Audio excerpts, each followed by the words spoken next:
Hello, मैं हूँ जितेंद्र कुमार। दुर्काल विकराल को नीचे गिराने के लिए उसका हाथ छुड़ाने की कोशिश करता है, लेकिन जब विकराल नीचे नहीं गिर रहे थे तो दुर्काल कहता है, विकराल तुमने मुझे नीचे नहीं गिरने दिया था, मैं भी तुम्हें मरने नहीं दूंगा। और वह विकराल का हाथ पकड़कर ऊपर खींचने लगता है। तभी वह बीच में ही मौका देखकर विकराल का हाथ छोड़ देता है, जिससे विकराल नीचे गिरने लगते हैं कि तभी अचानक विकराल अपने जादू चाबुक की मदद से वापस लटक जाते हैं। लेकिन दुर्काल हार नहीं मानता और वह विकराल को अपने शक्तियों की मदद से नीचे गिराने वाला होता है कि गबरू उड़कर दुर्काल को धक्का दे देता है, जिसकी वजह से दुर्काल नीचे गिरने लगता है। लेकिन वह अपने शक्तियों की मदद से अपने नीचे कालीन बनाकर बच जाता है।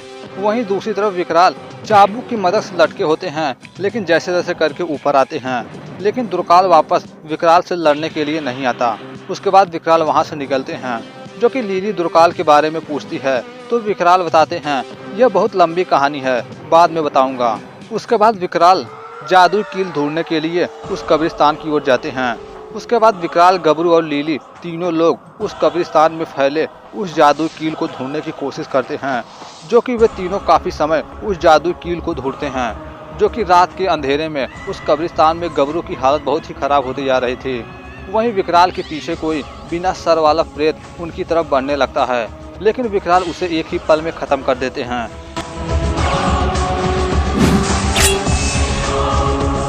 उसके बाद सभी लोग कीलों को ढूंढने की कोशिश करते हैं, जो कि वहीं गबरू कहता है, अब उस कील को मैं निकालूंगा, फिर मैं विकराल से भी बड़ा घबराल बनूंगा।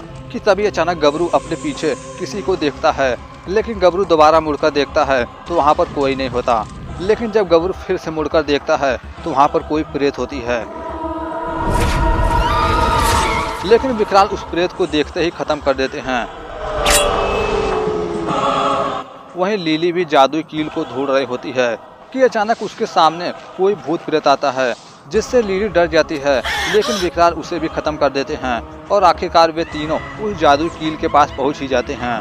उसके बाद विकराल उस कील को निकालने की कोशिश करते हैं कि अचानक आवाज आती है कि विकराल, यह कील निकालना तुम इंसानों की बस की बात नहीं है। इस जादुई कील को ना कोई इंसान ना कोई प्रेत, सिर्फ बोझा निकाल सकता है। बोझा इस भूतिया कब्रिस्तान का रखवाला भूत है। बोझा तो तुम्हें मिल जाएगा, लेकिन उससे यह काम करवाना नामुमकिन है। और वह विकराल को बोझा को बुलाने का उपाय भी बताता है कि तुम्हें उस पेड़ के सामने उस घुंघरू को ले जाकर बजाना होगा, तभी बोझा हाजिर होगा। उसके बाद विकराल पास में रखे घुनघुने को लेकर उस पेड़ के सामने जाते हैं। उस पेड़ के सामने जाते हैं, घुनघुने के बजाते ही विकराल के सामने बोझा किसी बड़े से चट्टान को उठाकर उनके सामने आता है। तभी विकराल पूछते हैं कि बोझा, कि तुमने यह क्या उठा रखा है? तो बोझा बताता है कि यह है कब्रिस्तान के भूतों की पाप की गठरी है, जिसे मैं पिछले 655 साल 2 महीने 4 घंटे से उठाया हुआ हूँ। जो कि बोझा ही था जो विकराल के लिए कील निकाल सकता था। लेकिन वह बोझा उस बोझ को नीचे नहीं उतार सकता था। अगर वह उसे नीचे रख देता तो उसका पाप पूरी दुनिया में फैल जाता। उसके बाद वही होगा सर्वनाश। तभी विकराल उस चट्टान को अपने ऊपर लेते हैं। उसके बाद बोझा उस कील को निकालकर लिली को दे देता है। लेकिन उसके बाद बोझा विकराल के ऊपर से अपना बोझ नहीं लेता, जिसके कारण विकराल उसे काफ़ी मनाने की कोशिश करते हैं, लेकिन वो तैयार नहीं होता। कि तभी विकराल कहते हैं, ठीक है, मुझे तो कोई प्रॉब्लम नहीं है, लेकिन क्या है ना, दिन के वक्त धूप बहुत होता है, इस जैकेट की वजह से मुझे बहुत गर्मी लगेगी, और इसलिए ये बोझ तुम थोड़ी देर के लिए ले लो और मैं अपना जैकेट निकाल देता हूँ, और तुम चाहो तो मेरा हथियार भी ले लेना। और वह विकराल के बहकाव में आ जाता है। तभी वह जैसे ही अपना बोझा वापस लेता है कि विकराल दोबारा उस बोझे को वापस नहीं लेते हैं और कहते हैं, हर आदमी को अपना बोझ खुद उठाना चाहिए। उसके बाद विकराल वहाँ से जाने लगते हैं कि तभी वहाँ दुर्काल आता है और वो विकराल के ऊपर हमला करता है। इसी लड़ाई के बीच में अचानक दुर्काल वहाँ से गायब हो जाता है। कि तभी अचानक फिर से वह सामने आता है और वह विकराल के सर पर वार करता है, जिसके कारण विकराल को कुछ भी दिखाई नहीं देता। लेकिन विकराल फिर भी उसके ऊपर अपने हथियार से वार करते हैं, जिसके कारण दुर्काल का हाथ कट जाता है। लेकिन विकराल को कुछ दिखाई नहीं दे रहा था। विकराल की आंखों को रोशनी जा चुकी होती है, विकराल को कुछ भी नहीं दिखाई देता। वहीं दूसरी तरफ मायाकाल के पास दुर्काल आता है, जो कि दुर्काल का हाथ कट चुका होता है। वहां पहुंचकर वह सारी बातें बताता है कि विकराल की आंखें को रोशनी छिन चुकी है। तभी मायाकाल कहता है, दुर्काल, मैं तुम्हारा हाथ फिर से तो नहीं उगा सकता, लेकिन दूसरा हाथ तो लगाया जा सकता है। जो कि इसमें मदद वह साइंटिस्ट जारखौफ करने वाला होता है। वहीं दूसरी तरफ विकराल किसी तरह गबरू और लिली की मदद से ऑफिस में पहुंचते हैं, लेकिन विकराल की आंखों की रोशनी जा चुकी होती है और इसी के बारे में विकराल सोच रहे होते हैं कि अब क्या होगा, इस आंखों के बिना मैं मायाकाल का मुकाबला कैसे करूंगा। वहीं दूसरी तरफ साइंटिस्ट जारखौफ मायाकाल के किसी प्रेत का हाथ दुर्काल के हाथ में लगाता है।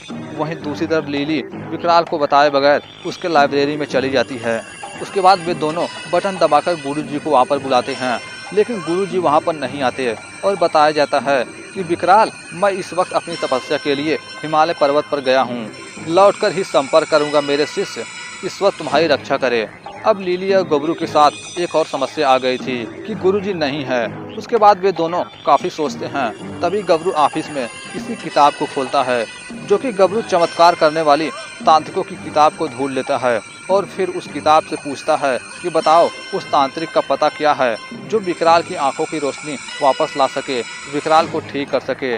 जो कि वह बताता है कि पन्ना नंबर 302, जो कि पन्ना नंबर 302 में लिली और गबरू को बताया जाता है अबुल के जंगल को पार करने के बाद तुम्हें एक खंडहर मिलेगा जिसमें रहता है तांत्रिक क्रोधा।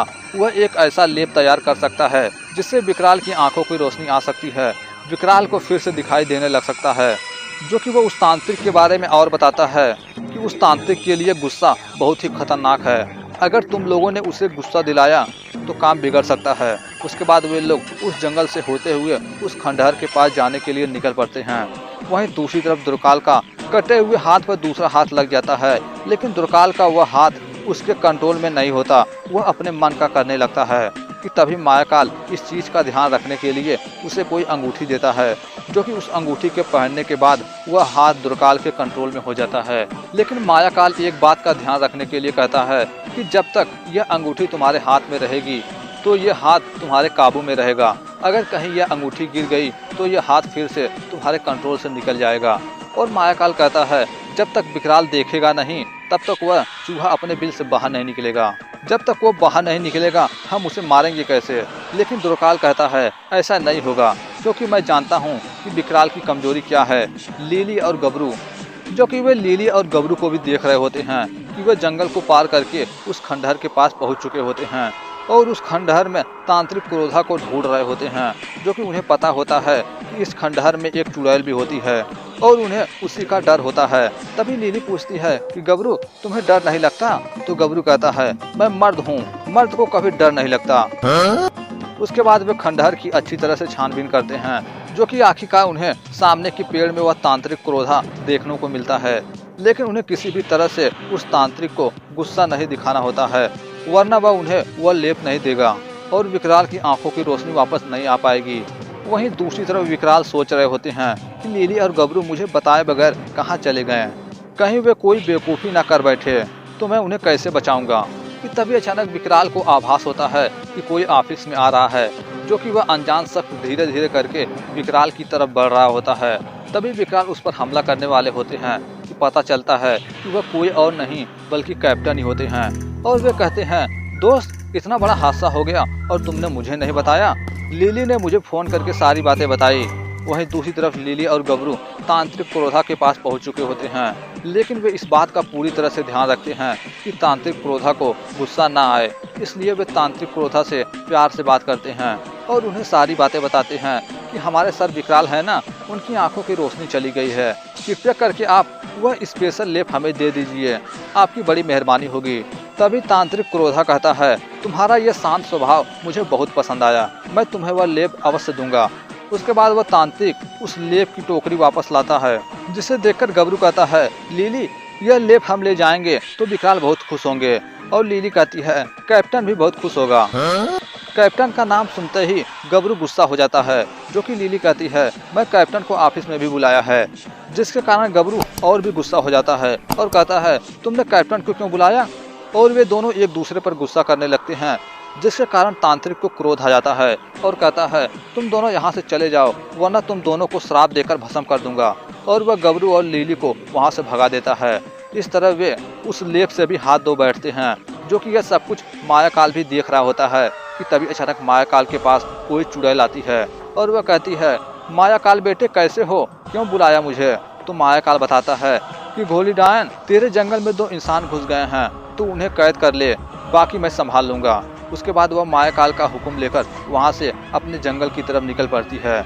उसके बाद मायाकाल कहता है, विकराल, बुरा वक्त तो तेरा आया है, लेकिन बाकी सब माया है।